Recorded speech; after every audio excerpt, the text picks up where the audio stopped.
Duval Sports. DuvalSports.com. I'm Andre Ellis here at the Baker Sports High School Media Day 2020.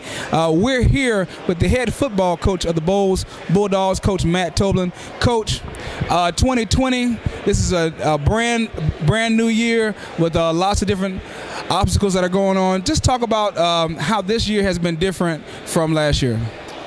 Well, I mean, I think unbelievably different, and that, you know, not to get a regular off-season, no spring football. I mean, normally when you jump into spring football, that's really where you sort things out and find out who you got. And I think most programs will say by the time they walk into camp, there might be one or two jobs up for grab, because spring is really where all that stuff sorts out. And so losing spring, having an abnormal summer, it's going to be a very different beginning of the season. The fact that everyone is on relatively even playing fields means, hey, look, we're all in the same boat. And so, as always, it's going to be who plays their cards better than anyone else, because we're all kind of dealing with the same kind of situations.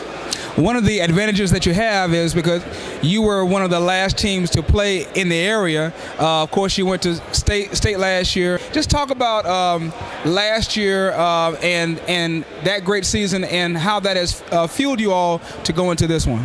Well, and I agree with you. It is a huge advantage for our younger kids to get an extra 5 weeks of practice. I mean, it's a whole nother season. And I think our freshmen will tell you, like, look, the first 8 weeks of the year, they have no idea what's going on. They're getting yelled at, and they don't really know why. And so usually somewhere around week 9 or 10, they go like, oh, that's why he's yelling at me. And then somewhere around 12, 13, you get deep in the playoffs, those kids are sticking around, they're like, oh, that's what he means. And so you get into spring ball, and the kids have a decent understanding of what you're trying to do. And so then they come back as sophomores, and they know the program. It usually takes like that long. It almost feels like they're incapable of understanding what's going on the first couple of weeks. And so getting those extra weeks have been good.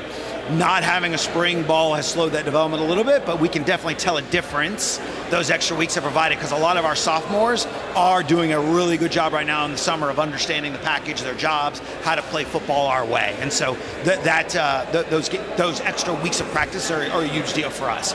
From a launching off perspective, other than those extra practices, I mean, I think that, you know, I don't know that we talk about, you know, that game and trying to avenge last season, because each year is different. But I definitely think our team can walk into every practice and every week that we have and say, like, look, we have a legitimate shot to compete for a state championship here at Bolles. And so every day, that's what we're working towards. And, you know, it's not a deal where we're working towards like, hey, I hope we have a good year until we run into somebody, you know, who's too good for us to beat. It's a deal with like, look, we're going to walk into every game with a chance. And so let's make sure we're putting ourselves in the best position we can every single day to close that gap between us and whoever it is that we'll face down the road. Of course, we lost a legend and Coach Corky Rogers. Just, you know, talk about the atmosphere with the school and the program, you know, knowing that, you know, earlier this year, it was the high of the state championship, the low of the loss, and how that has affected the team going into this year. And so, I mean, I'll handle that in two different sections. And so the first one is obviously the legacy of Coach Rogers. And that, I mean, I think I cannot say this enough. Like, look, I am not Coach Rogers. I will not be Coach Rogers. He is by far the greatest motivator coach that I've ever had the pleasure to coach against or be around. That I could tell tons of stories about us walking into a game against them and thinking that we have a great plan, and it takes him like 10 seconds to figure out what it is and rip it apart. And so we have unbelievable amounts of respect for Coach Rogers and what he did before us.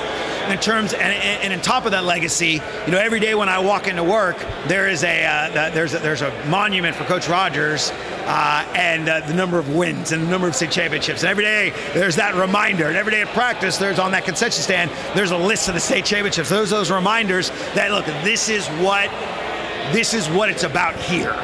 And so, and I hope that expectation never goes away, because we all come to Bolles with that idea of like, look, that's what we want. That's what we want to shoot for. In terms of the kind of person he is and the impact that he's had, there is not a more humble, gracious, greatest of all time there could ever be.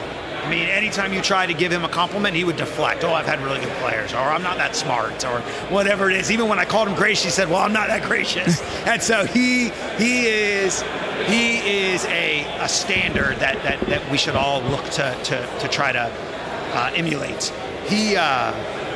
We were fortunate that as we went through the playoff run, that he was the kind of person he was and would come to give pregame speeches. I mean, I think round 3, 2, 3, and 4, he was giving pregame speeches to the kids before the game, and even our kids that never played for him. The second he walks in, it is quiet. Like Coach Rogers is here to address the team, and so we're very thankful for the time that we got. But obviously, major impact on the program losing him the way we did. Now, last question: state championship runner-up at Ponte Vedra, state championship runner-up at Bolles.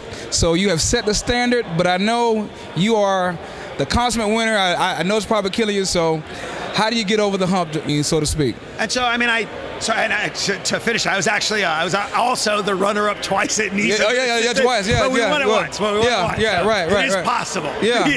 But I mean, I think the biggest thing is we talk about finding a way every single day to put ourselves in the position, and then when we get into the fourth quarter of a game, because at both times that we lost, it was at the very end of the game, and putting ourselves in position to kind of tip those scales as best we can. You know, that game's not won just on that night, just on that day, and so our job is between now and then to do everything we can to try to close that gap or tip those scales in our favor, and then it comes down to, on that day, go out and compete. Don't worry, don't fret, don't worry about this, just go out and compete and be comfortable and play in big games and in big environments where we can say, like, look, we've been in this before, let's just go, have fun.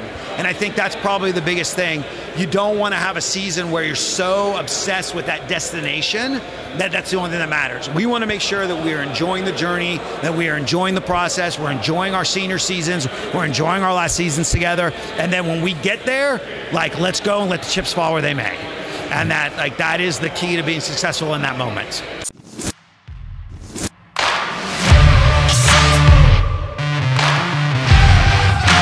Duval Sports.